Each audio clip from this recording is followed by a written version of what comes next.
చిన్నప్పటి నుంచి నీకు ఇది ఉంది అయితే మొత్తానికి సినిమాల్లో చెయ్యాలి. చైల్డ్ ఆర్టిస్ట్ ట్రై చేస్తున్నా నేను. వైల్డ్ ఆర్టిస్ట్ అయినా అవకాశం రాలేదు.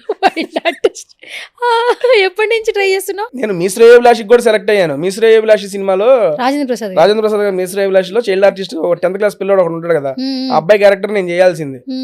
అప్పుడు నన్ను ఈత నేర్చుకోమన్నారు. అబ్బాయి అప్పుడు ఏంటంటే ఆత్మహత్య చేసుకుని సూసైడ్ మీద కదా అది.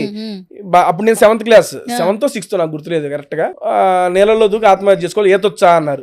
నాకు రాదన్న. సరే నేర్చుకుంటా అన్న. నేను మా ఊర్లో కదా పరిలో మా అమ్మ ఒకటి స్విమ్మింగ్ పూల్, మా నాన్న పోయి నాన్న మన చెరువులో ఈత నేర్చుకుంటా, బర్రెలు కడుగుతారా, నువ్వేం నేర్చుకుంటావు ఈత, నీకు నేర్పిస్తాడు, నేర్చుకుంటా. అప్పుడు మా నాన్న పంపిలా నన్ను. ఎవరైనా ఎందుకు పంపిస్తారు ఈత నేర్చుకోవాలంటే, సినిమా అంటే నువ్వు చాలు చదివిన చాలు పోయి చదువుకో అన్నాడు మా నాన్న. అందుకని అక్కడే ఉండిపోయి అట్ట 2-3 వచ్చినాయి అవకాశాలు. ఓంకార్ జీనియస్ షోకి వెళ్ళాను అప్పట్లో నేను చిన్నప్పుడే. ఏది పద్మాలయలో ఎక్కడ పెట్టారు అప్పుడు. కొన్ని 100 మంది వచ్చారు. 100 మంది మనం ఏడ చాలుతాం. లోపలికి కూడా నాకు వెళ్ళడానికి అవకాశం నాకు వెనక్కి వచ్చేసి